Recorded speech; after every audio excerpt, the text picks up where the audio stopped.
Welcome everyone. It gives me great pleasure to invite Arundhathi Subramaniam, who's been with us, who had a long and wonderful workshop yesterday, which I'm still hearing about. So Arundhathi is I think, certainly one of the most important poets of this generation. I'll give you a brief story of her life. She grew up in Bombay, and I think this is a theme that will come up in a lot of the poems and the discussion. I think it's still more her city. I think she thinks of herself as belonging there more than anywhere else, though of late she lives quite a lot in Coimbatore and elsewhere. She's the author of 3 books of poems. So the first one was on cleaning bookshelves. This is in 2001, Allied Publishers. Where I Live, in 2005 and 2009, so this is Blood Axe in England. And then When God is a Traveler, which is the book that's easiest to get hold of. So, I think a lot of discussion will happen around this book, though I would really recommend reading all the others, from whatever I've seen of that was available, to see just how, just to see the evolution of her work. She also writes in prose, and she has 2 biographies. There's a biography of the Buddha, published by Penguin, and there's also a biography of Sadhguru. She's an editor of, again, many books. There's Pilgrim's India, Penguin. There's Contemporary Love Poems. This is Confronting Love, which is again with Jerry Pinto, who was here last year, Penguin. There's one Sahitya Academy publication of post-47 Indian English poetry, and there's a Bhakti collection of Bhakti poetry called Eating God. That's Penguin. So she's traveled very widely. I'll leave the usual places and talk about, West Africa and Turkey and Israel, and, translated into Hindi, Tamil, Italian, Spanish. Many awards. There's a Raza Award, and most recently the first Kushwant Singh Award, which is, I think, announced in the Jaipur Literary Festival. She also works in the NCPA. This is the National Centre for Performing Arts in Bombay. She heads the Indian classical dance. So this I only knew researching her, so I still don't know much about it. But I know she's collaborated with Alarmel Valli and with many other, visual artists and dancers. So I think the poems will, of course, speak for themselves. So I welcome her too. Thank you, Nikhil, and thank you all for being here. I was telling Nikhil just before I walked in that it's always a difficult decision. Deciding what to read at a reading is something that poets can work themselves into agonies over. I have a tentative list that I made on my way here, but I'm almost on the verge of revamping it. So let me just move from one poem to the other and see where this reading takes us. I think at the close of it, Nikhil has very kindly agreed to moderate a discussion. I hope we can keep this as informal, as participatory as possible.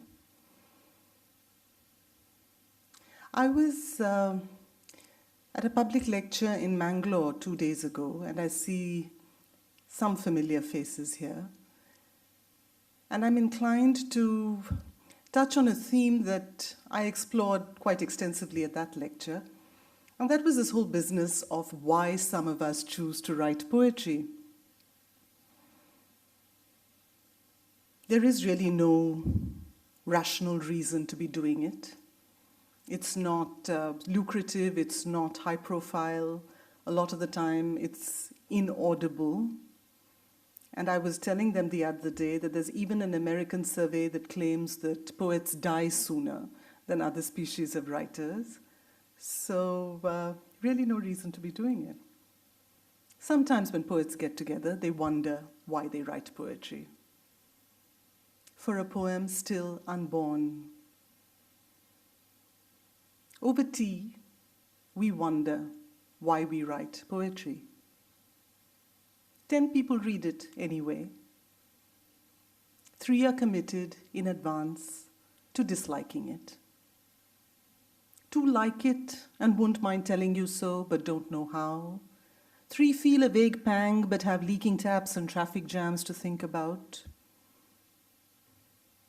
One is busy preparing questions about pat, ironies, and identity politics. The 10th is wondering whether you wear contact lenses.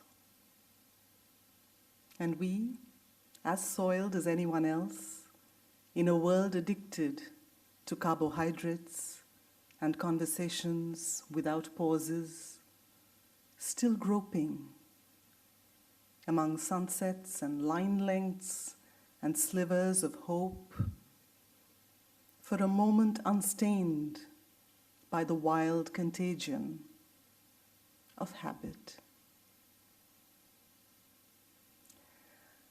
Bombay is the city that Nikhil mentioned and which does seem to rear its head time and again in my work. Every time I've concluded that I've had enough of Bombay, it comes and barges in. That's the nature of the city. It's an impossible city. It's a city that I keep threatening to leave. It's a city that you all know, with an aesthetic affront at every turn, a moral dilemma at every corner. It's a city that's difficult to share terms with. It imposes its terms on you. It's the city I'm trying to escape from. And now that I'm actually out of there a good deal of the time, I spend my time feeling nostalgic about it. Where I live. For Anders, who wants to know.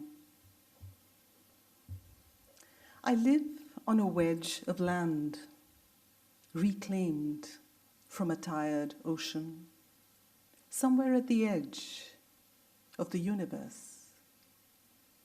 Greetings from this city of L'Oreal sunsets and diesel afternoons, deciduous with concrete, botoxed with vanity.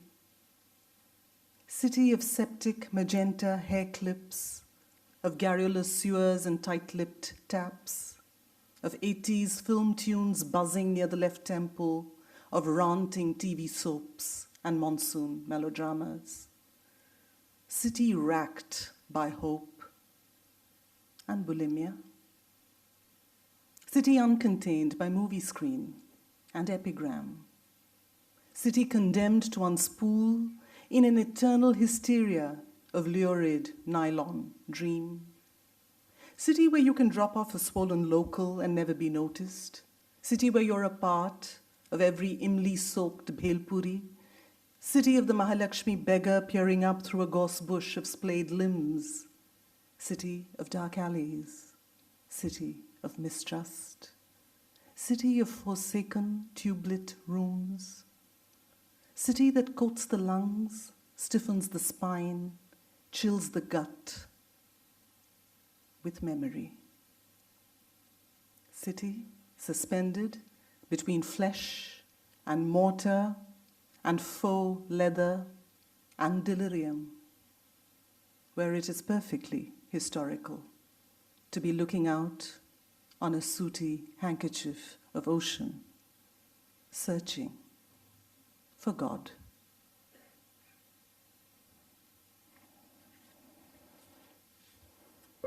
I'd like to move on to, these were poems from earlier books. These were poems from my second book, Where I Live. I'd like to move on to the most recent book, When God is a Traveler.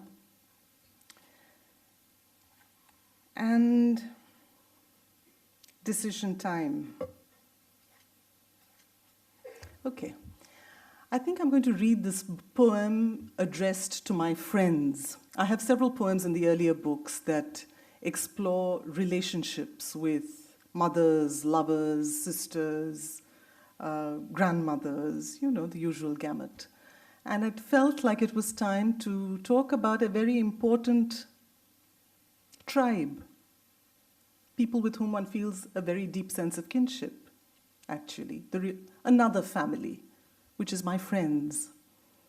This is supposed to be an affectionate tribute to my friends, but it may not sound that way. but it's intended to be that. I think many of us have relationships of exasperated affection with our friends, and I'm fully prepared for my friends to be writing similar poems to me. My friends. They're sodden, the lot of them. Leafy, with more than a whiff of damage. Mottled with history, dark with grime. God knows I've wanted them different, less preoccupied, more jaunty, less handled with care, more airbrushed, less prone to impossible dreams, less perishable, a little more willing to soak in the sun. They don't measure up, they're unpunctual, they turn suddenly tuberous, but they matter. For their crooked smiles, their endless distractions, their sudden pauses. Signs that they know how green stems twist and thicken as they vanish into the dark, making their way through their own sticky, vernacular tissues of mud, improvising, blundering, improvising.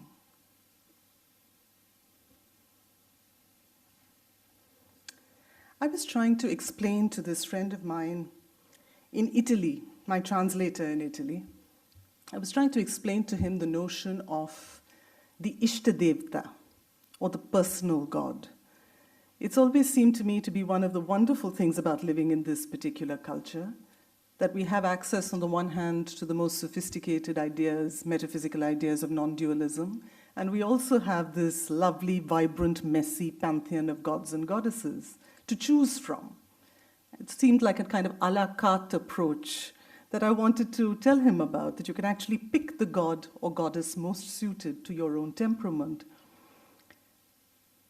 I ended up writing a poem eventually. How some Hindus find their personal gods. For A.S. who wonders about Ishtadevtas. It's about learning to trust the tug that draws you to some shadowed alcove, undisturbed by footfall or butter lamps. A blue dark coolness where you find him waiting patiently, that perfect minor deity, shy, crumbly, oven fresh, just a little wry, content to play a cameo in everyone's life but your own. A God who looks like he could understand errors in translation, blizzards on the screen, gaps in memory, lapses in attention. Who looks like he might even learn by rote the fury, the wheeze, the pali, the pigeon, the gnashing mixer grinder, the awkward Remington stutter of your heart. Who could make them his own? After that, you can settle for none other. Some years ago, I visited Banaras, the city that I don't know how many of you here have visited Banaras, have you? Everyone? Someone? A few nods? All of 3 people? 4? Only 4 people in this audience have visited Banaras? 5, 6, huh? Oh, 7. Okay. Banaras is a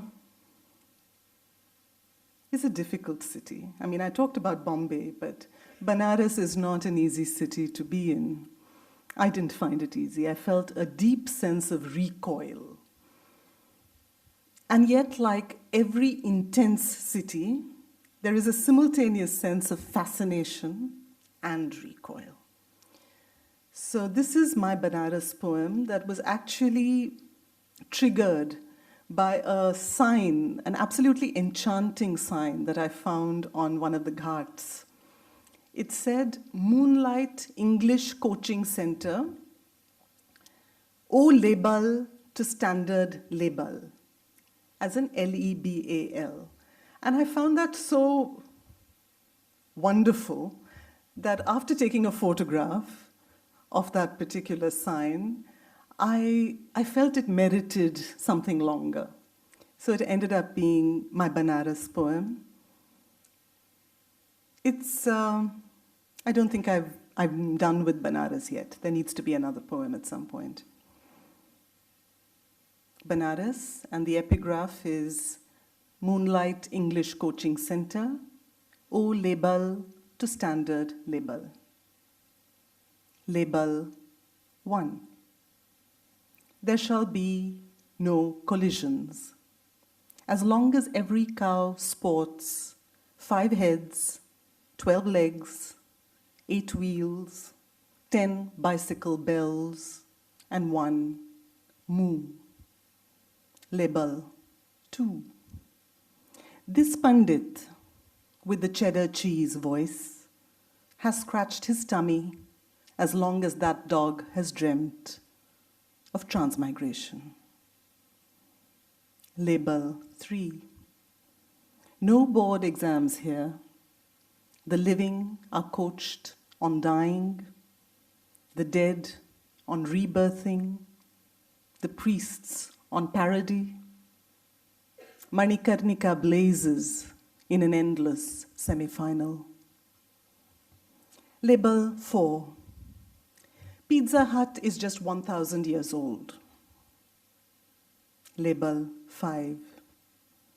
Each time he spits, he unleashes a torrent of juice, snot, stomach enzymes, and a Veda. Incredible India, you say. The universe in a globule of pan, profligate with mucus and metaphysics, sparing only with our semen. Label 6. Paul arrives from Kerala with brandy, returns with Gangajal. His sadhu friend and guide is ex-Naxalite. Label 7. Manya calls. She asks where I am. I am blank.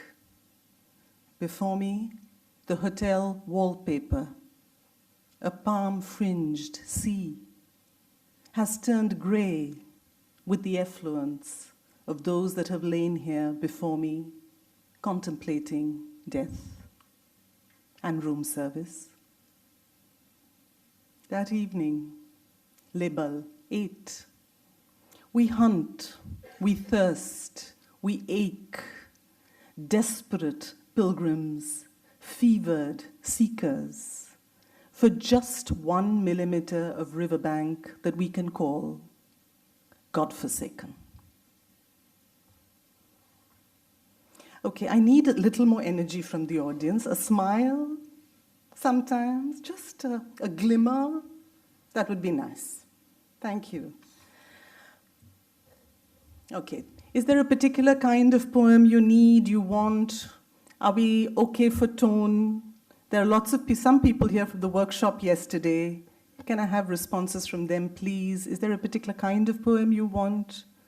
Are we okay? Vani? Vivek? We're all right. Okay. Okay. I think it's time to shake the energy a bit. So I'm going to read my rage poem, which I have to trot out at least once at a reading in a university. Okay, it seems to call for one poem of rage. So this is my poem to the Welsh critic, and it's not in this book, it's in my previous, it's in my second book, Where I Live, where I felt that the poem seemed to return time and again to this essential preoccupation, which is the gap between where I live and where I belong. I'm not quite sure where I belong, but I do know where I do not belong. So the poems seemed to come back to that time and again on many levels. One level was cultural. And so the Welsh critic actually exists. I may as well tell you that because that's often a question that I'm asked later. The Welsh critic exists, but he was just a pretext to write this particular poem. I would not have allowed myself to write a poem about a critic, customarily. I don't think they deserve that kind of attention, at least not in poetry. But he became an excuse to talk about a whole series of pet peeves, my rage against all those voices that are constantly telling us how to belong, all those voices that are constantly giving us prescriptions for authenticity and belonging and identity, those who tell us how to be contemporary, those who tell us how to be modern, those who tell us how to be traditional, those who tell us how to be cutting edge, those who tell us how to be post-colonial, how to be woman, how to be Hindu, Muslim, whatever. So these are voices, of course, from cultural establishments everywhere, not necessarily Welsh, overseas, but also, as we know, very much part of our own culture as well. To the Welsh critic who doesn't find me identifiably Indian, you believe you know me, wide-eyed, Inglit type, from a sun-scalded colony, reading my Keats, or is it yours, while my country detonates on your television screen? You imagine you've cracked my deepest fantasy, oh, to be in an Edwardian vicarage, living out my dharma with every sip of dandelion tea, and dreams of the weekend jumble sale? You may have a point. I know nothing about silly mid-offs. I stammer through my Tamil, and I long for a nirvana that is hermetic, odor-free, bottled in Switzerland, money back guaranteed. This business about language, how much of it is mine, how much yours, how much from the mind, how much from the gut, how much is too little, how much too much, how much from the salon, how much from the slum, how I say verisimilitude, how I say Brihadaranyaka, how I say Varaparam, it's all yours to measure. The pathology of my breath, the halitosis of gender, my homogenized plosives about as rustic as a mouth-freshened global village, arbiter of identity. Remake me as you will. Write me a new alphabet of danger, a new patois to match the chola bronze of my skin. Teach me how to come of age in a literature you've bark-scratched into scripture. Smear my consonants with cow dung and turmeric and godhuli. Pity me, sweating, rancid, on the other side of the counter. Stamp my papers. Lease me a new anxiety. Grant me a visa to the country of my birth. Teach me how to belong, the way you do, on every page of world history. You need a mellow poem after that. Let me find a mellow poem. There are several, I assure you. Once in a while, one needs to rant. But if I were to ask myself, there seems to sometimes be an increasing pressure on poets to prove their political credentials. So there are times I ask myself, if there weren't Welsh critics and their ilk around, who and what would I like to be writing for? Who would I be a spokesperson for? I think I finally found my constituency. I speak for those with orange lunchboxes.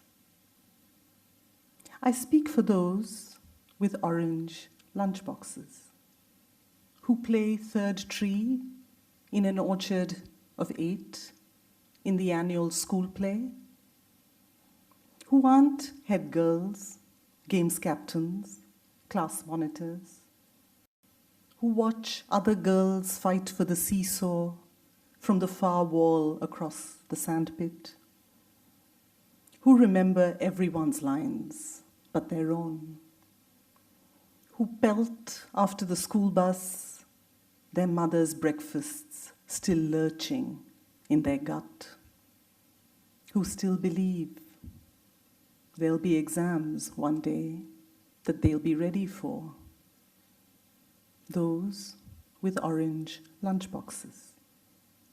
I speak for them. Okay, I'm torn between the kind of poem that I'm trying to read the kind of poem that, there is a particular kind of poem one reads at readings, and there are some poems that you don't as often. But I'm going to trust you as an audience and also read the kind of poem that matters to me, that also needs to be read. And I'll move on, I promise you, after that, to lighter poems. But for me, this particular cycle of poems is crucial to this particular book. It's a cycle of poems addressed to Shakuntala, and it took me a long time to write those poems. On the page, I think you'll agree that they are, in fact, the pivot of the book, but it's not always easy to read them. I'm going to read about 3 or 4 or 5 very short sections of an 8-part cycle. It was the year 2003, and I was in this hotel room in Guwahati, and I remember suddenly being assailed by the story of Shakuntala. I think this is the quality that myths have, that they suddenly, you don't even realize that you've internalized them as deeply as you have, but suddenly they can surface and quite derail your life, as Shakuntala did mine. Many years later, in 2010, when I found that Shakuntala was still with me, I decided to sit down and try and make my peace with her. And that unfolded into an 8-part cycle. I just want to say this, that at the start of the poems, I saw Shakuntala as really a recipe for disaster. Conflicted, fragmented, a bit schizophrenic, never quite in one place or the other. You know, I suspect that if she had moved to the court and continued her life with Dushyanta, her husband, I suspect she'd have yearned to be back with Kanva Maharishi. And if she continued in the forest, well, we know what happened to her when she did. I saw her as a character with no real sense of agency, perpetually split between one world and another, never quite knowing where she belongs, earth or sky, or whether split on many levels, nature, culture, flesh, spirit, split on so many, many levels. And it seemed like she was genetically programmed to be a mess, because her father was a rishi, a sage, and her mother was an apsara. So with that kind of mixed parentage, you have to be a bit of a calamity. 8 poems for Shakuntala. 1. I just want to say that by the end of the cycle, something had shifted, and I suddenly began to see Shakuntala quite differently. It would never have happened for me if I hadn't written these poems. Suddenly, by the end, I saw Shakuntala with all her multiple identities, not as a problem, but as a tremendous possibility, with this unique vantage point, with this ability to access more than one world, a state of kind of multiple citizenship, which is really an enviable state, not a deplorable one at all. 8 poems for Shakuntala. 1. So here you are, just another mixed-up kid, daughter of a sage and celestial sex worker. Clueless, like the rest of us, about your address, hermitage or castle, earth or sky, here or hereafter. What did you expect? What could you be but halfway, forever interim? What else but goddamn human? 2. The trick, Shakuntala, is not to see it as betrayal when the sky collapses and closes in as 4 windowless walls with perhaps a chipped Mickey Mouse magnet on the refrigerator door, or as eviction when the ceiling crumbles and you walk into a night of stars. 3. Yes, there's the grizzled sage, Kanva, his clarity that creeps into your bones like warmth on a winter evening. As you watch the milky jade of the river Malini flow by, serene, annotated by cloud. And there's a home that will live evergreen in the folklore of tourist brochures, detonating with butterflies. But what of those nights when all you want is a lover's breath, regular, regular, starlight through a diaphanous curtain, and a respite from too much wisdom? 4. Besides, who hasn't known Dushyanta's charms? The smell of perspiration, the sour, sharp beginnings of decay that never quite leave a man who's breathed the air of courtrooms and battlefields. A man with wine-dark eyes who knows of the velvet liquors and hushed laughter in curtained recesses. A man whose smile is abstraction and crow's feet, whose gaze is just a little shop-soiled, whose hair, mussed with summer wind, still crackles with the verbal joust of distant worlds. Who hasn't known a man cinnamon-tongued, stubbled with desire, and just the right smear of history? 5, and that's the last one I'm going to read today. The same hackneyed script, the same old cast, springtime, and the endless dress rehearsal.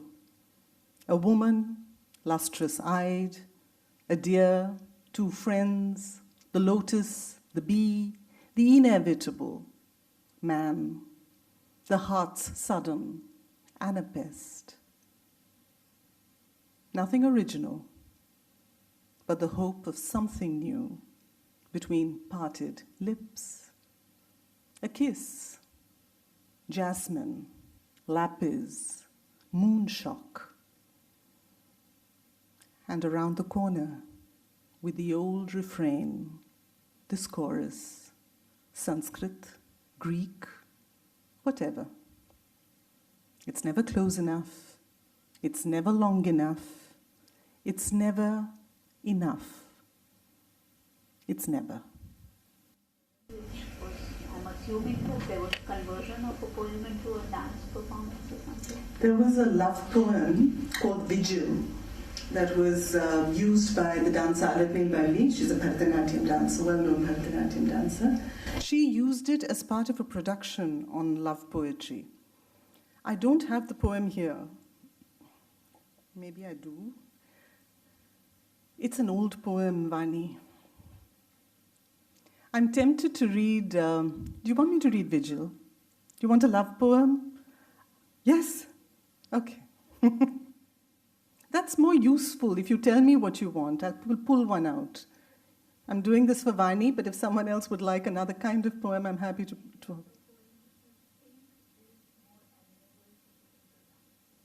Putting to dance. Okay, I'll do one for you, which was in fact choreographed. Vigil. Okay, let me give you a quick word of background.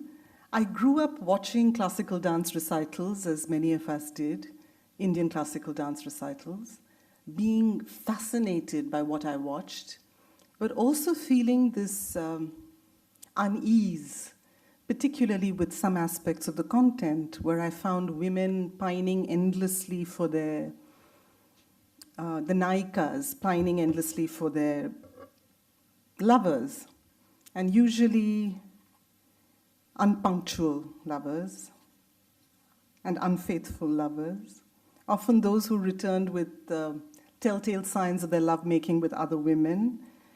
I found this aspect of it problematic always. But then, well, I've been in love and I've waited. So I think what this poem also tries to do is suggest some of the sense of ambivalence, my fascination with a particular kind of poetry, which is rich and sumptuous, and I'm very glad it exists, and my sense of resistance to some of its excesses. Vigil. As shadows lengthen, as the horizon smudges into secrecy, as the ocean withdraws into a milky November opacity, feelings begin to grow more medieval.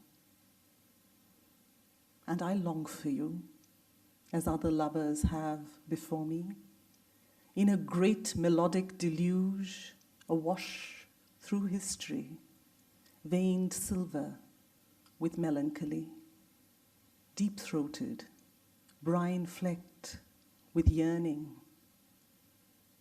Twilight is the light for lyric poetry, a stab of blue kingfisher poetry, a small blaze of longing and regret that is almost love, too slight for immortality, too intense to go unsung.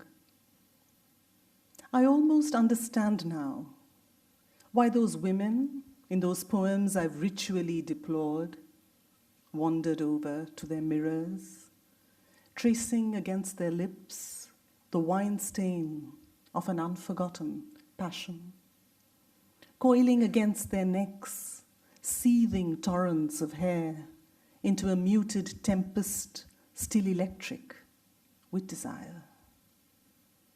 And it feels like I too could wait for you while I perform the erotic liturgies of another world. Wait for you who understands like none other the prosody of my breath. Wait for you and you alone, but only until the light fades, my love, only until the light fades. Okay, this is just a fun poem. Sometimes one just needs to have a fun poem. I think it's time for that. We talked about passionate love or romantic love, but this was just about schoolgirl love, which was the kind that one had at the age of 14, 13. This is a poem called Imran Khan. Not to be taken terribly seriously, but it's a fun poem that's part of my second book. And this Imran Khan is not the young actor by that name. This is the legendary Pakistani cricketer who was significant for many of us when growing up. Imran Khan. I remember the time we crowded into the Oberoi lobby to meet Imran Khan, a buoyant bevy of schoolgirls with satchels and prefect badges, still downy with chalk dust. We called him on the lobby phone and were dazed when he answered, until we figured out it was just a floor manager, in cahoots with a shop owner, who told us he'd driven away minutes ago in a green Mercedes and was unlikely anyway to be interested in sweaty Class 8 kids with the smell of lunch on their breaths. When we went home that night, something had already slunk into our hearts, something clammy like shame at our nerve, a bumbling forgetfulness of that old lesson that many are called, but few chosen. No, if there is, I would like the audience to be a little forthcoming and tell me what they want, and I'll try and pull it out somewhere. I'm sorry? My own? I don't have my book, Eating God, which is really the anthology of Bhakti poetry that I would like to read from. There's a marvelous poem by Nammalvar called Eating God, which is where the book gets its title from, the Bhakti poetry book. I think I have a poem called Bhakti in this book, but it's a slightly facetious poem. You'll have to bear with me. Okay, it's called Bhakti. Yeah. In parentheses, it's Bhakti with some adulteration. If you were coffee, I won't live my life in a coffee shop, getting my fix on your beans. Public lust isn't my thing. Allow me some deluxe delusions. Allow me to uncork you in the middle of days that rattle like Coke cans, blow through alleys like old Sunday tabloids, so I can steal a whiff, no more, of your crazy liquor. Decant into my hip flask, settle down in my pocket, stay illicit. I would actually like to read that title poem to you because it is in some ways the most important poem of the book, and it is in a sense a poem that could never have been written if it wasn't for this whole heritage of Bhakti poetry to which we are heir. So I will read that, and then Nikhil can come up and maybe we can intersperse our conversation with a poem or two. When God is a traveler, periodically I'm asked, why is God a traveler? And, what do you know about God? And how did you arrive at this particular conclusion? So I'm going to give the backstory that I can only give at a reading. There's an epigraph here that says, wondering about my namesake, which is essentially the fact that I happened to be wondering one day, I happened to be thinking about Subramania, Muruga, Kartikeya, Kumara, Skanda, the god who goes by many names, son of Shiva. There's a lovely story that many of us know, but which I'll just remind you of here, because in some ways it was a trigger. There's this wonderful time when Shiva holds out the fruit of knowledge to his two sons and says the one who travels the world and returns first will get the fruit. And Kartikeya, my namesake, jumps onto his vahana, the peacock, and takes off for his journey around the world. But Ganapati, the other son, who's wiser, or at least craftier, figures out what this is all about, and he simply circles his parents. And his parents are happy with him, he's seated on their lap, and he's given the fruit. And many years later, Kartikeya returns from his travels, and he flies into a rage when he sees what's happened. And he says, how could you? And then Shiva says, but you are the fruit, and why do you need to seek it elsewhere? And it seemed to me like a really unfair thing to do after someone has returned, travel weary, after years of travel, to tell him something that you could have told him years ago. But then perhaps, and I was struck by the fact that perhaps Kartikeya wouldn't have heard him before that. In some way, he needed to make that journey. And then this poem happened. When God is a traveler, wondering about Kartikeya, Muruga, Subramanya, my namesake. Trust the God, back from his travels, his voice whole grain and chamomile, his wisdom neem, his peacock sweaty plumed, drowsing in the shadows. Trust him who sits wordless on park benches, listening to the cries of children fading into the dusk, his gaze emptied of vagrancy, his heart of ownership. Trust him who has seen enough. Revolutions, promises, the desperate light of shopping malls, hospital rooms, manifestos, theologies, the iron taste of blood, the great craters in the middle of love. Trust him who no longer begrudges his brother his prize, his parents their partisanship.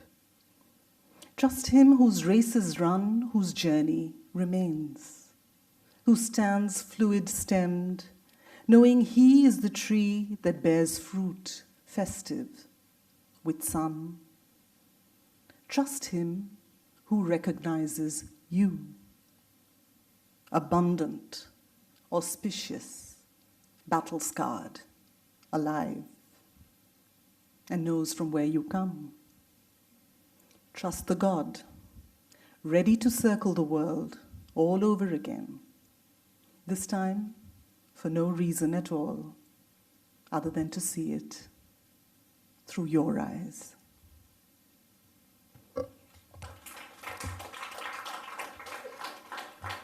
Thank you. Hello. So thank you so much for that. It always seems such a diminishment after a poetry reading to have to ask questions. Okay, but I will do it. You don't have to, Nikhil. We can we can pause. Yeah. Honestly, We should. I'm quite happy to pause. I say this in class often, actually. Pause doesn't mean people have switched off. Right? Not at all. Do not meditate. No, you don't even have to do that. We can just pause for a moment. It's quite nice to be quiet for a moment. I'm sorry if you felt people weren't there. No, they were there. Okay, sorry. And also there has to be room for fumbling responses rather than terribly well-articulated questions, because that's what a conversation after a reading has to be about, because we're not talking about certainties that we want to share as much. Otherwise it would end up being pat ironies and identity politics. Okay, whenever it feels right. I feel a lot of pressure. But whatever I ask, please interpret it as, expansively, and feel free to disregard most of it. I guess one question I do want to ask is, have you ever thought of writing the long poem? Or just because that's a large question, and at some point most poets feel the ambition to write the long and maybe the narrative long poem, and I was wondering about your thoughts on that. Long in terms of the number of pages, for me the Shakuntala poem is an 8-poem cycle, which is about as long as I get. And it's happened only with this book. In the previous 3 books, there was never a poem cycle. But even in a poem cycle, I think I'm drawn much more to the lyric poem, really, rather than the narrative. And the possibilities of a lyric poem seem to me quite endless and still so unexplored. I feel there is still so much to do with the lyric poem that I haven't done. I'm not quite sure I have time to explore another form, really, to explore length for this in terms of a narrative. There are hints of narrative always, but now, in fact, I think when I compare it to my first book, I think the poems are growing even less narrative than before. So no, I don't think I will. No. In many ways, I've also, I mean, it might have to do with the fact that I don't feel terribly called to write fiction either. You know, prose to some degree, but I think in my whole hierarchy of self-definition, it's always been, you know, as someone who practices poetry as the most important self-definition, at least for a long time.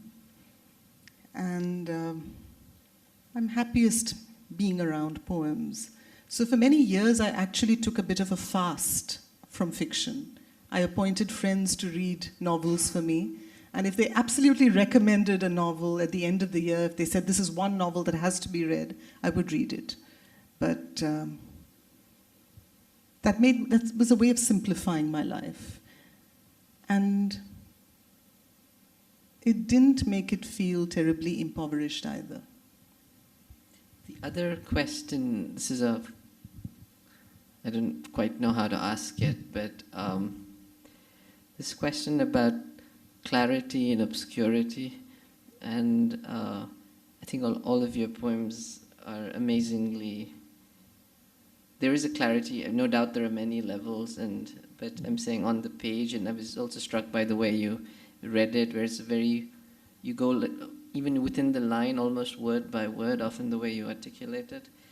So I was just wondering if that tradition of modern poetry, which, you know, where there was a lot of, I'll just say obscurity, though that sounds a bad word, but it did open up certain, you know, in high modernism, certain possibilities of sound and meaning that maybe the clear poem didn't. I just wanted to think of how how you must have thought about this issue.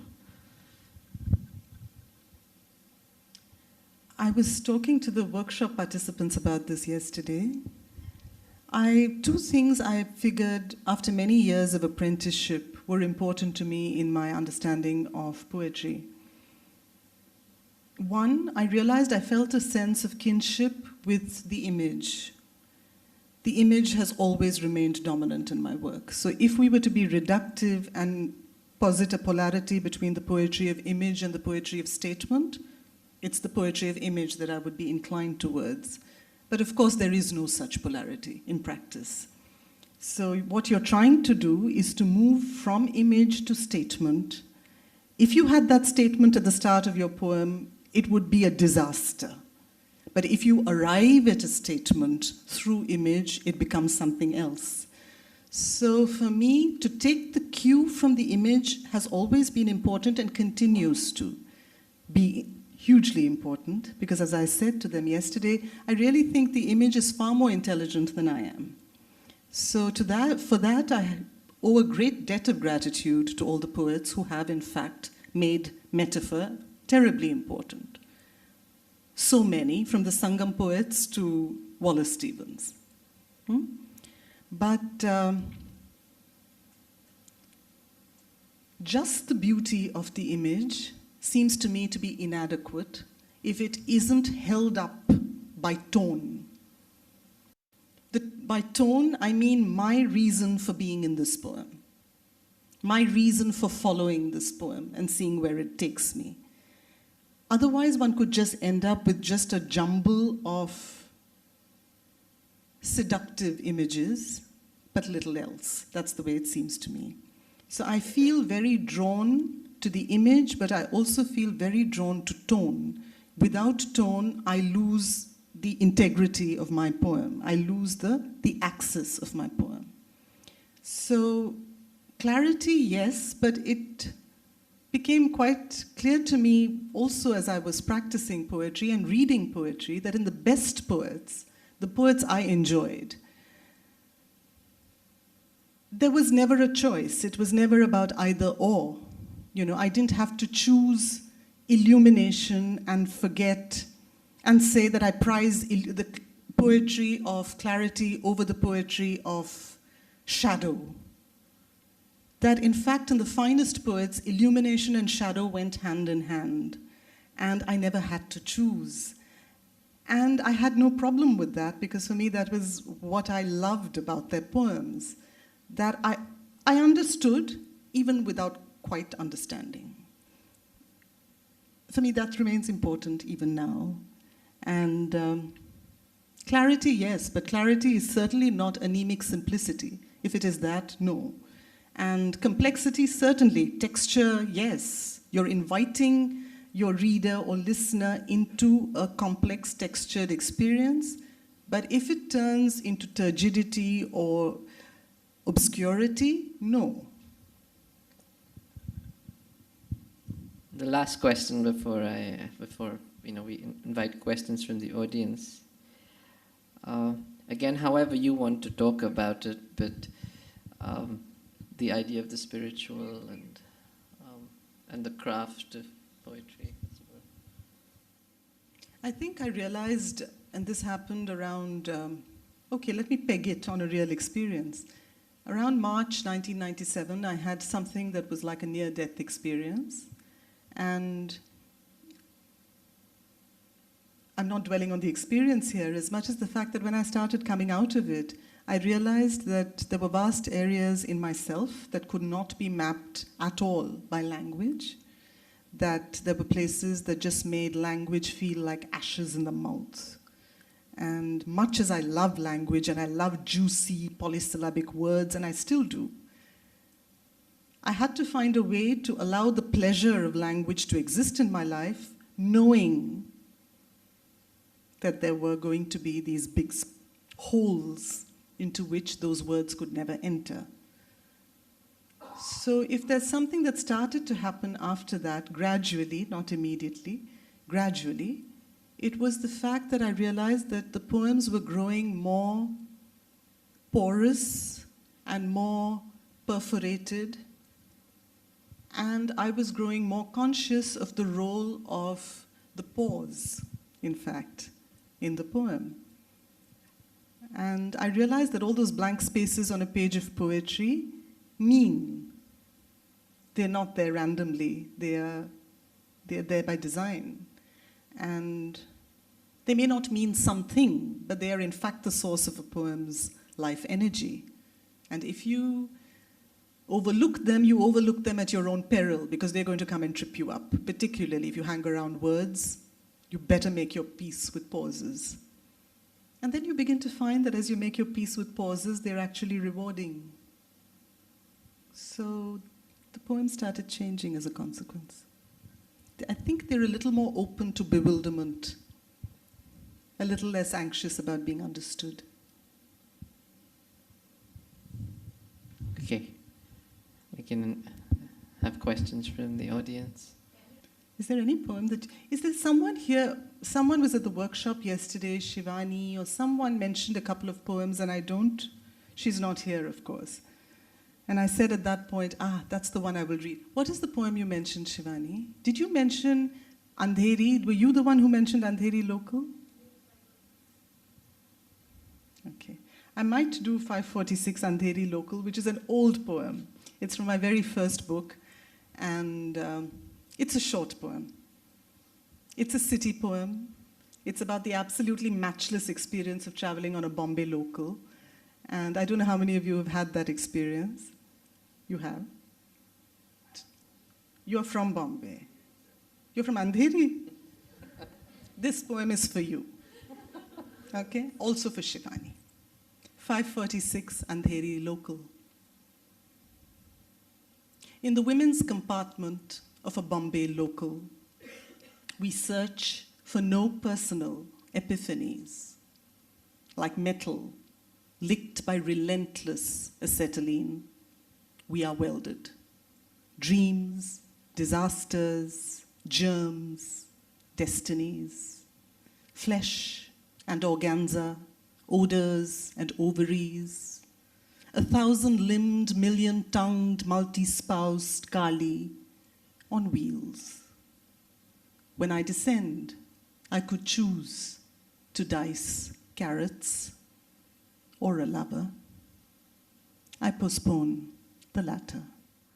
The Rage poem is addressed to a person outside India who creates images of India and things like that. I felt it would be nice if someday you wrote, if you felt that rage, towards people in India. Well, I have, but that apart, I think I also preface that poem always by saying that there are dogmatic voices we encounter almost everywhere. I always make sure I preface it by saying that, because I almost always have a particular image in my head when I read that poem. So the Welsh critic is just a ruse, honestly. The Welsh critic is an excuse to talk about all kinds of voices. You remember we talked yesterday about pegging something on the concrete. So you're often using one particular image as a device, one particular person as a device more than anything. It gets so particularly defined due to the last line of the poem. I mean, you know. The world history? Yeah. Yeah, it's a bit of a savage poem. It is savage.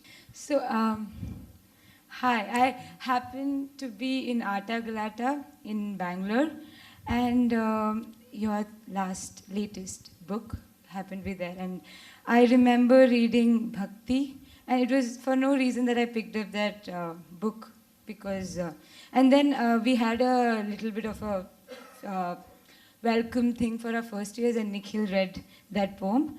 And I remember the word illicit. I remember reading, and I don't read a lot of poetry.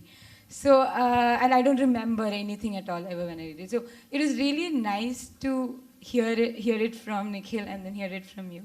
So that was just a comment. I'm really glad to have. Thank you. We are all really glad to have you here. But Thank you. yeah, and we are a reactive audience. We just were trying to not distract you. That's why. I can tell you this, I am never distracted by a smile. We didn't know that. Now we'll smile at you. But This looked like such a solemn audience. But the only thing not. that went by was my feel about it, which was, I felt there was no hostile sort of energy coming here. I felt at home and I continued, but it was very solemn. we are not. You're very funny. Okay. And then my question was, what do you feel about using the word whatever in your poems? Because, no, it's not funny, very seriously. No, it's a good question. I really It's a want very to good know. question. I really want to know what you think. Yeah. And the mic might come back to me. So, for now. Yeah. No, so let me answer it very quickly. I would never use the word whatever if it wasn't preceded by Sanskrit and Greek. You understand? So you use two words which are loaded, and then you toss it off. That's part of, you want to use two heavy words and then a very light word. So you're actually suggesting tone in three words. You're trying to. That's the attempt.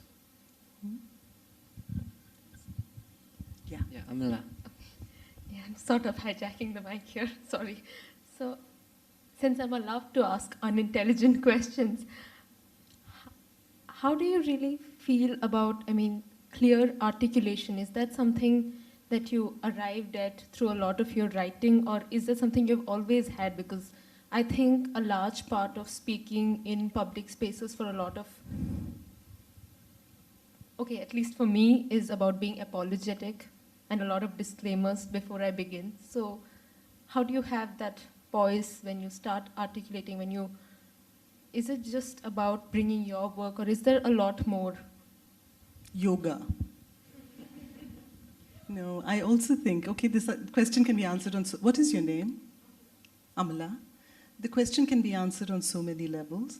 One is just the fact that don't forget that I'm not a performing artist, as in I'm not unfolding the raga right here, right? I'm not dancing right now.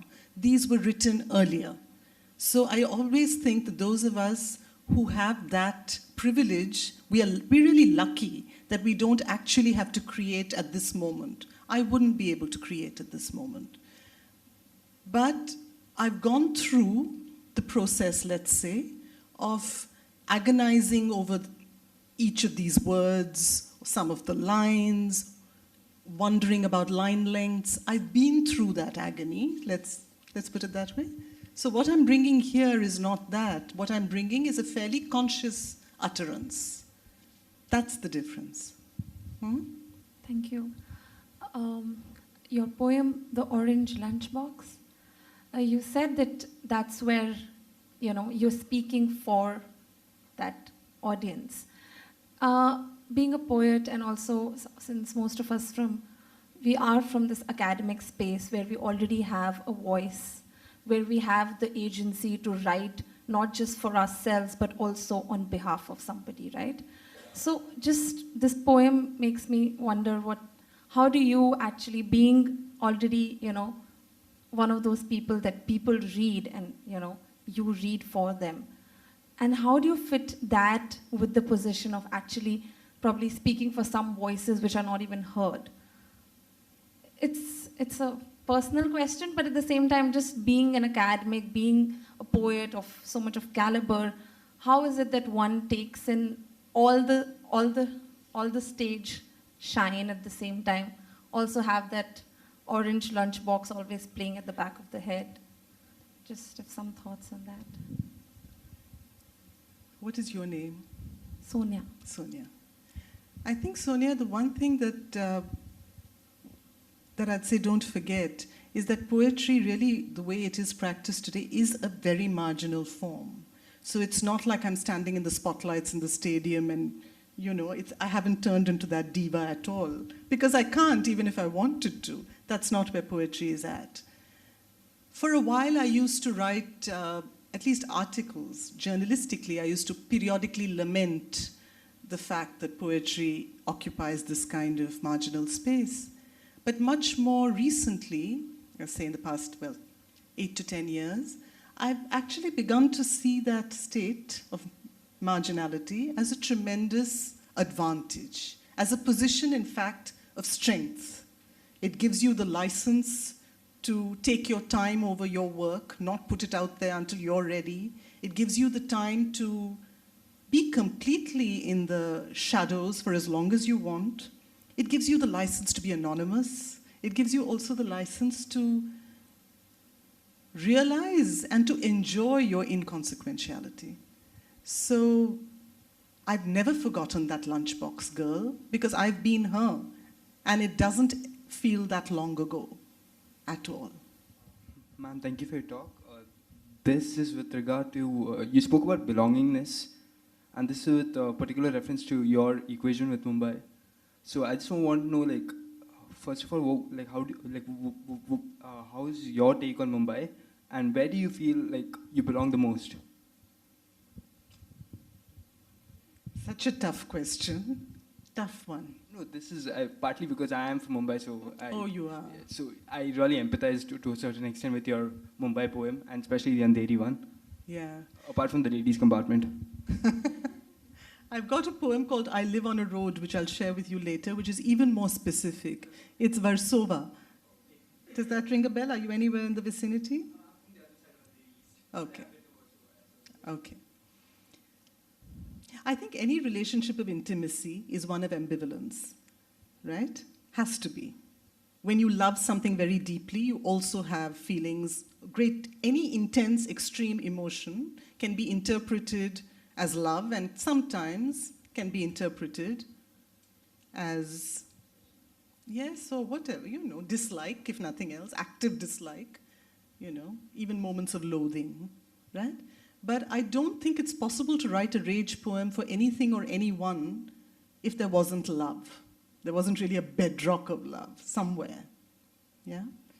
So some of these feelings that, might seem terribly contrary are quite umbilically linked.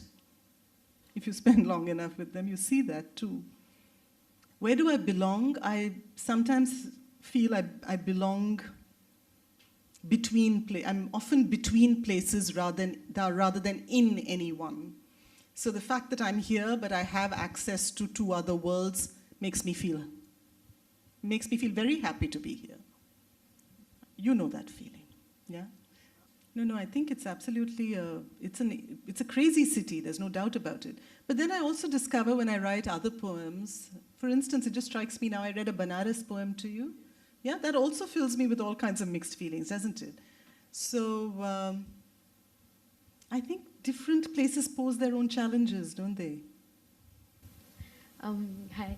So apart from what you said about the pauses, and I mean my question to you was, from the time that you start, like from your publishing of all the 3 books that was mentioned, I mean from your first to your about where I It's live. actually 4 books, sorry. 4.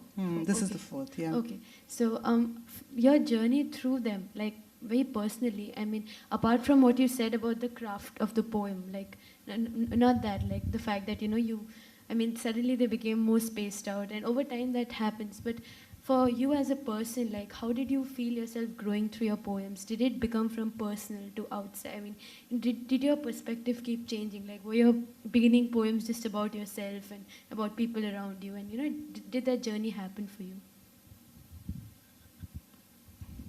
I have a poem in this most recent book called Confession. And the paradox is everyone believes that you start by writing very personal poems and then you move on to grand subjects. It took me a while to realize that I had, in fact, never allowed myself, I would never have allowed myself to write a poem called Confession in my first book. It would never have been possible. So I think it's also time to look at, for all of us, I think it's time to look at the idea of the first person singular, as we were saying yesterday. That the first person singular pronoun can be the I can be just a device. So it doesn't necessarily mean that I'm talking about me any more than, if you were to use it, it means talking about your private life. It doesn't. So I think I used the word I, and I continue to use it, but I use it differently today.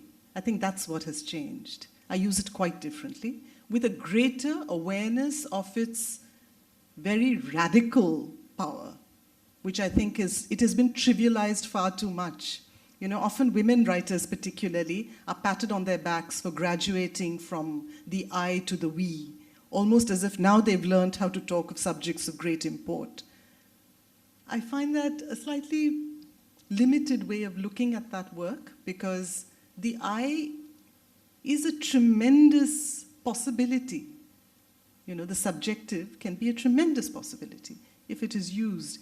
And the more consciously you use it, I think you become more aware of that. So I think that has changed.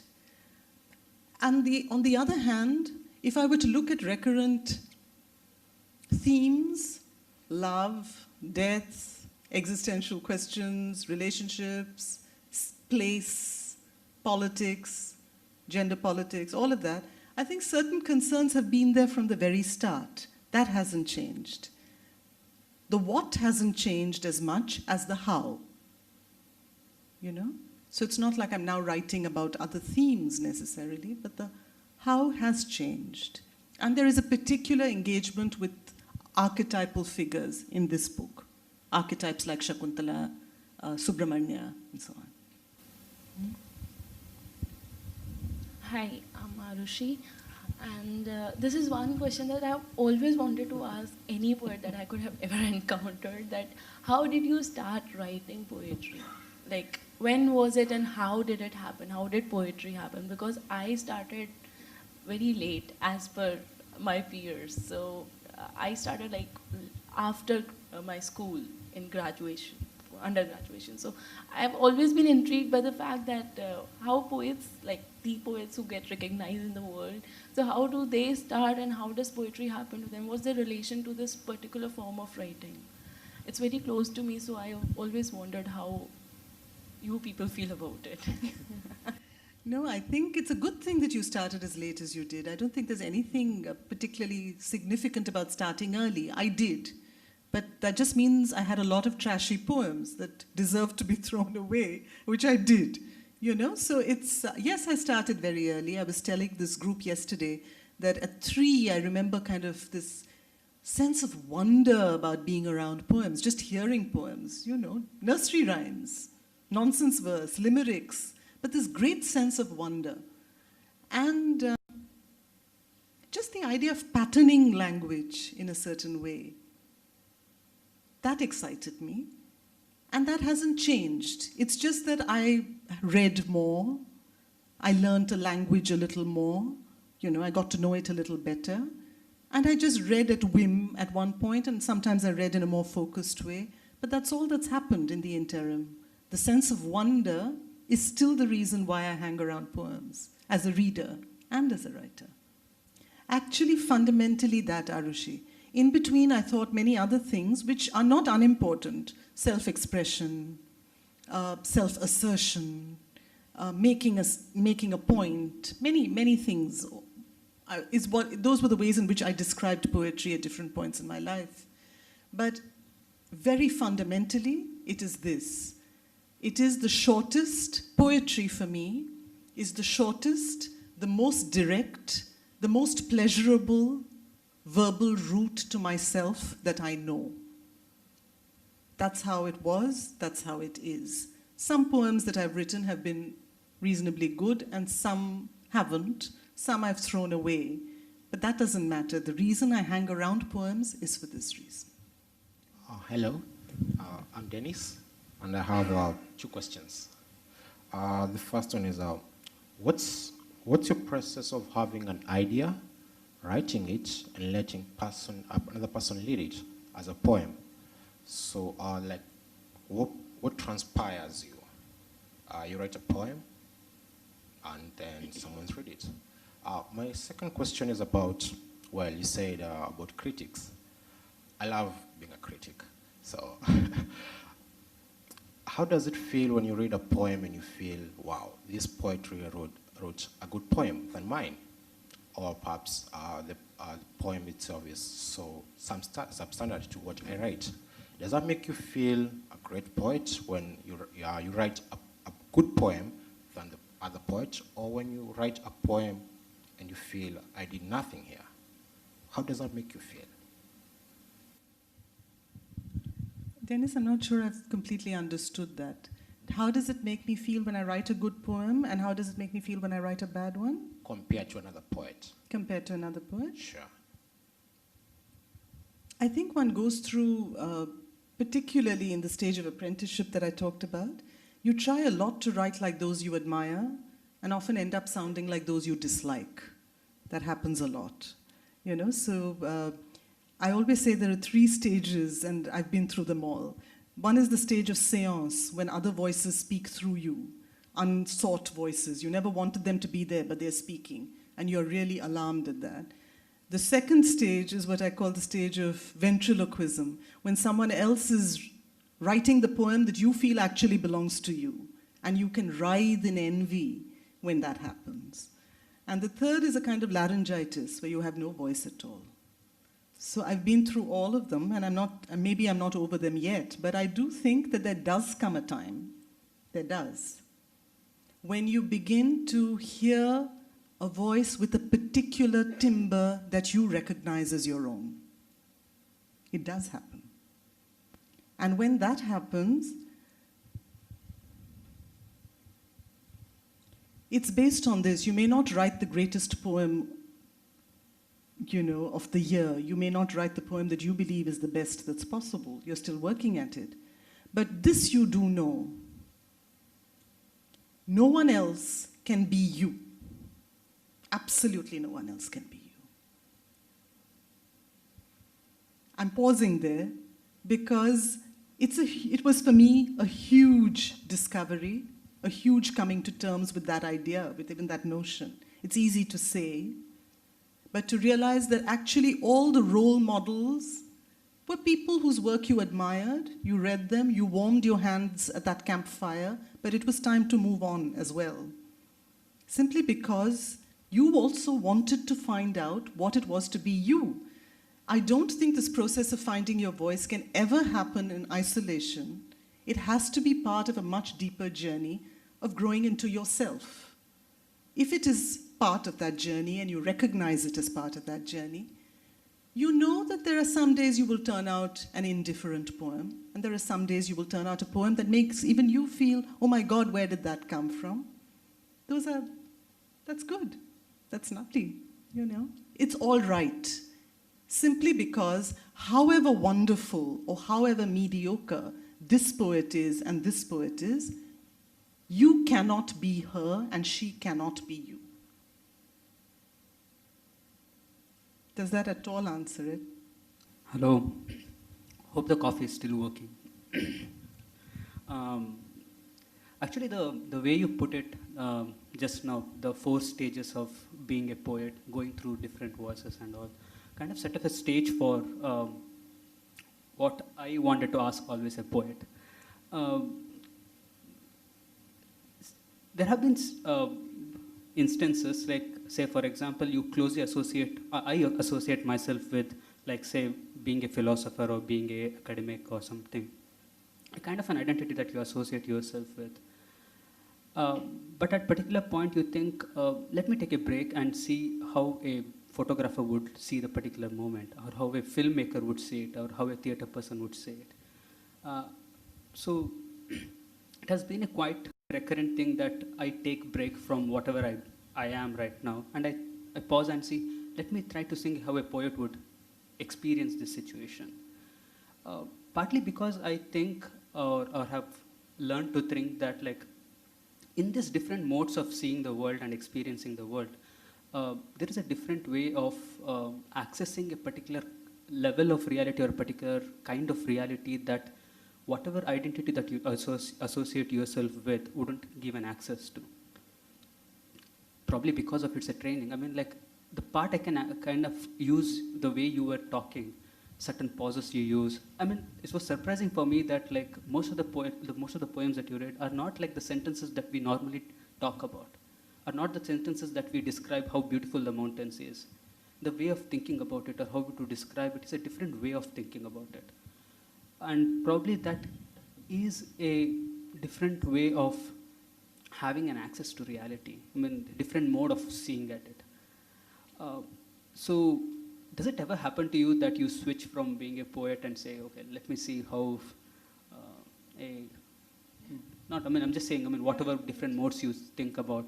And also, have you ever felt that, okay, probably this can never be accessed by poetry? Exactly what I talked about, that earlier, that there are whole areas of myself that cannot be accessed by poetry. This was very clear to me at one point in time. I'm trying to get used to that idea, but there are many, many. But, what is your name? Varun. Among other things, among other identities. So if you're asking me whether I feel that I go around looking at the world as a poet, my answer to that, if I were to be honest, is no, I don't think so. I go around looking at the world like Arundhathi looks at the world, which is sometimes abstractedly, sometimes habitually, a lot of the time habitually, and sometimes in a way that startles me. That's how I would look at the world. So much of writing is really an attempt to dismantle these habitual ways of looking at the world. That's all we are trying to do in a poem. Sometimes I may start scratching a pen on paper in an effort to dismantle. And sometimes it is that moment of insight that makes me write. So both ways, it can happen in so many ways. I don't see myself as a poet any more than I think, even while you talked about your identity and your training, I see myself, I think you would agree, I see myself as someone who writes poems. I don't necessarily see myself as a poet. So those nouns are shorthand that we use to communicate with other people. I need to use it in a biodata. But I see myself as someone who likes to be around poems, read them, sometimes try to make them. I think we all live much more in the verb than we do with the noun, except that all these pressures of self-definition that are placed upon us from so many quarters, from our parents to our teachers to social media, everyone wants to know what we are. Sometimes we may begin to believe that we are that noun, but actually we are not. We know that. Yeah, we are not. Hello, myself Samvartha. I want to know what are the, you said a lot of your poems that you have actually thrown away. I want to know which are, why did you, what was the point of decision making which made you say, okay, this is the poem which I don't want to own. I want to throw this away. What were the reasons? It's something which I'm curious to know. Thank you. Yeah, I try not to get that violent about poems at this point in my life. I did it a while ago when I just trashed stuff that I didn't like.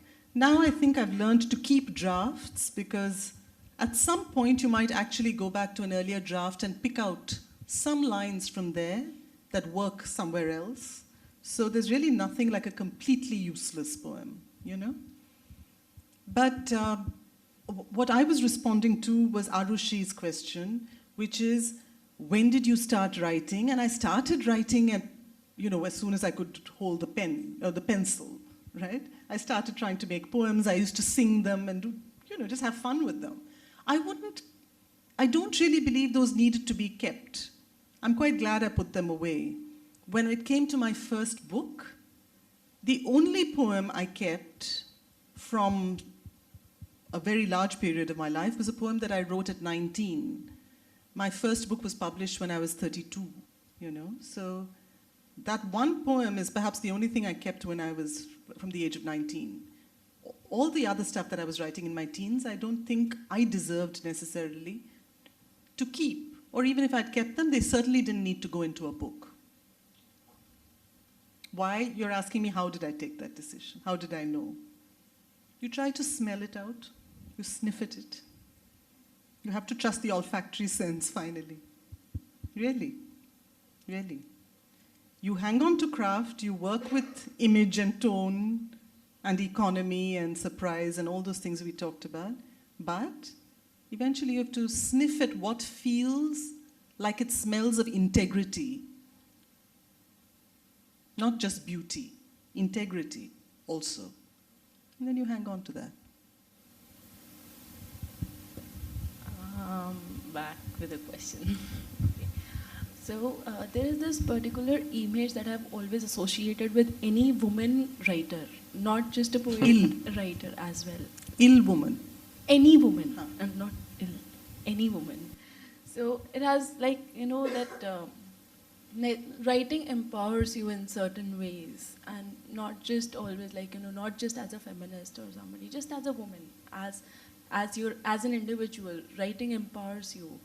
So I don't know, whatever poems that you have read till now, they're all a very personal expression, your own take of things around you, and your impression of things.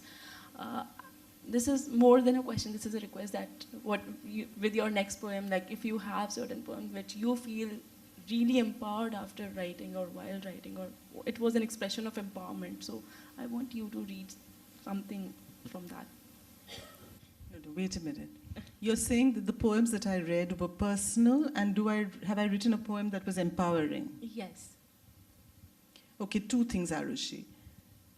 The personal, I'm responding to that first, okay? When I introduce a poem, I might offer a personal point of view. This is a device to actually invite the listener into a space.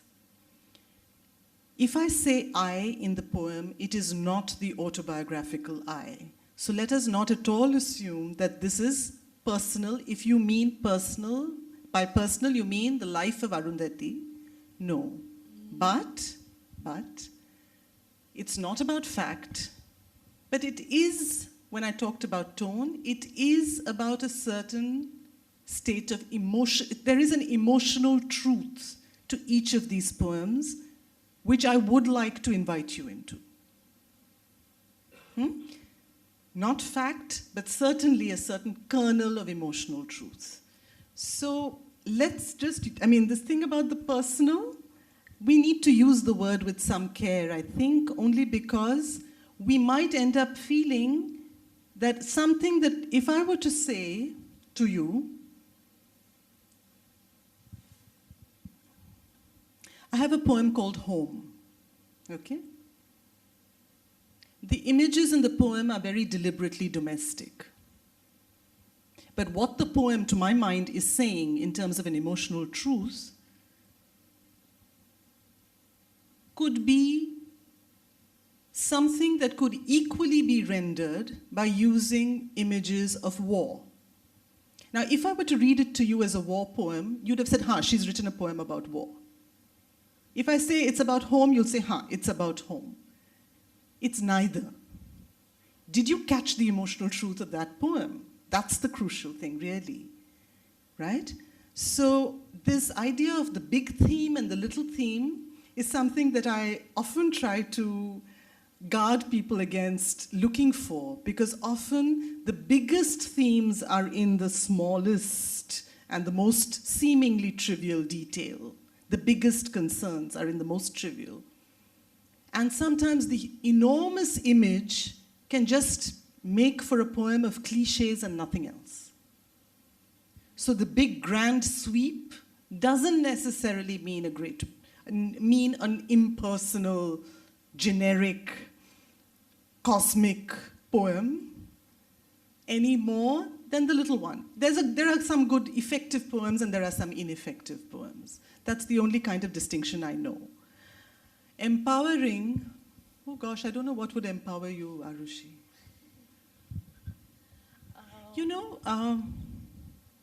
I'd like you to just go away feeling that you've spent time and place in the presence of a certain pattern of word and pause that has felt worthwhile. That's empowering. To be in a presence itself is empowering. It's not a message. You don't have to take a message away from the reading, really, or from a poem. But I will be thinking about a possibly empowering poem somewhere. Hi, I'm Michael.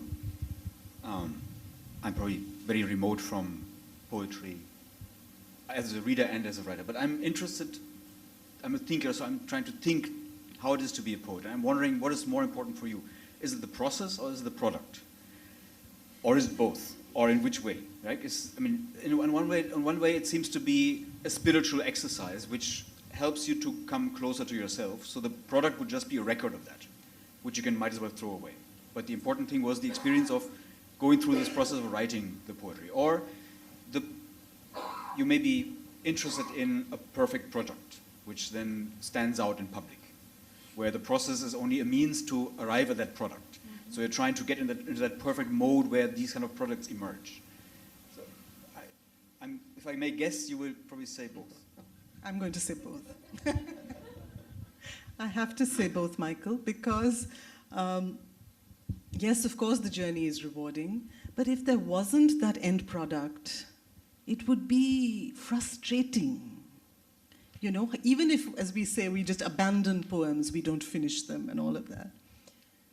You at least have to have one glorious abandonment, one glorious failure behind you, and then you move on. But you have to have that. So I feel, honestly, I'm saying this very honestly, that I'm very grateful to have done those 4 books. I'm glad I have them behind me, because I have changed in that journey, but I also have a certain record of those 4, of what has happened. I'm grateful for that record. It's a way of remembering. It's a way of reminding myself too. And then it is rewarding if it gives someone else some joy. In the workshop yesterday, you said one of the important things for a poet was to self-edit and keep self-editing. Keep the draft away, as you said, all that. And from the little that I have done, that is very important. Every time I look at any one little piece, like, there is something to be changed. Either there's a mistake or an improvement, whatever. So poetry is much more prone to self-editing. You've published both prose and poetry. And publishing involves involves an editor. How much can an editor, or does an editor intrude or help in one or the either or both? You know, sometimes if you find a really good editor, you can be so grateful. You know, I've been lucky to have a friend or two, practicing poets as well, who in the early stages of my writing were invaluable because they offered me informal editorial help. You know, so I felt that they were people I could trust because they had a certain understanding of language and form, but also because I felt that they were coming to it without too many agendas, that they were going to make an effort to get under the skin of this particular poem. They were not trying to write their own poem. They were trying to see what this poem was attempting to do. And they tried to refine that ability. Yeah? That's really been a friend or two. But if you're asking about the publisher, no. When it came to poetry, I have never had a publisher who's made any change in the poem or who has offered any change. My publisher in the UK is a man who publishes it. Blood Axe is a major poetry publisher in the UK, run by Neil Astley, who is in fact a practicing poet. But I found him hugely sensitive in the way he handles text, but no, there haven't been interventions. I'm not averse to interventions, but a great deal of rigor has gone into the poem before it was sent in manuscript form. So I'm quite alive to what the possibilities are of each of those words and how they can be construed. It hasn't happened. With prose, it's different. I've had editors, and I've had a couple, perhaps one, let me say, again, to whom I'm hugely grateful. He did not intervene in terms of correcting a sentence or tweaking a sentence. The way he intervened, which I found very useful for the book on the Buddha that I did, I remember, or say my introduction to Pilgrim's India, the anthology. I had a short introduction of a page and a half.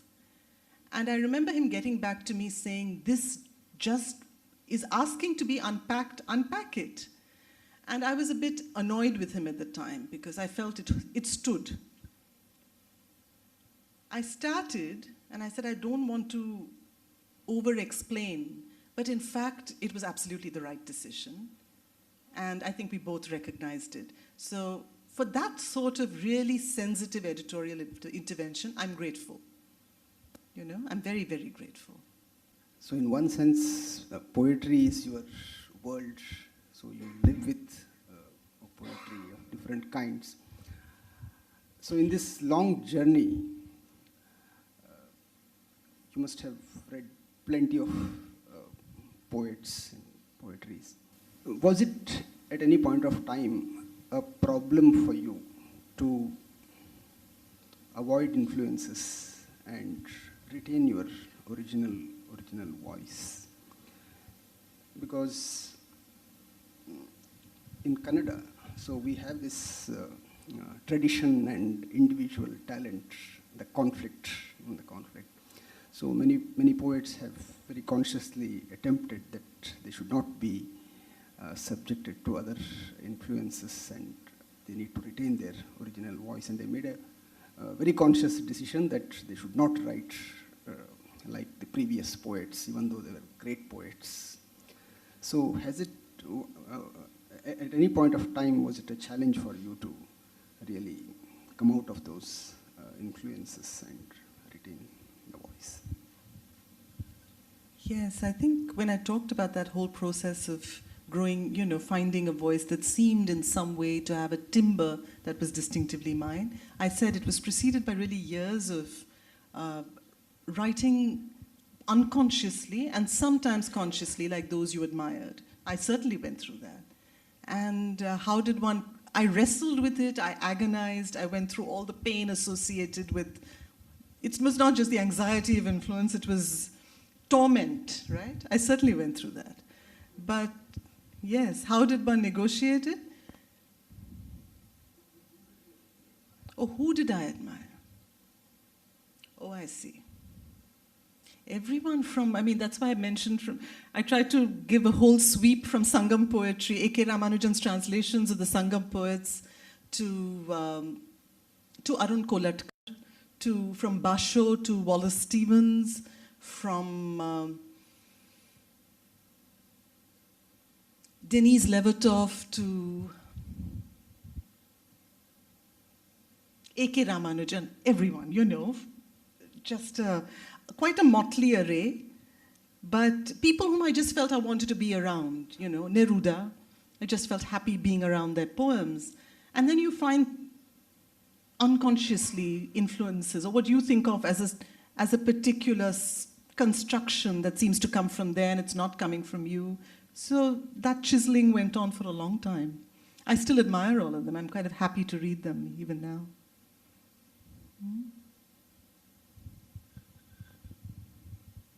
Okay. Thank you so much, Arundhathi. Thank you so much. Thank you. Thank you. Thank you so much.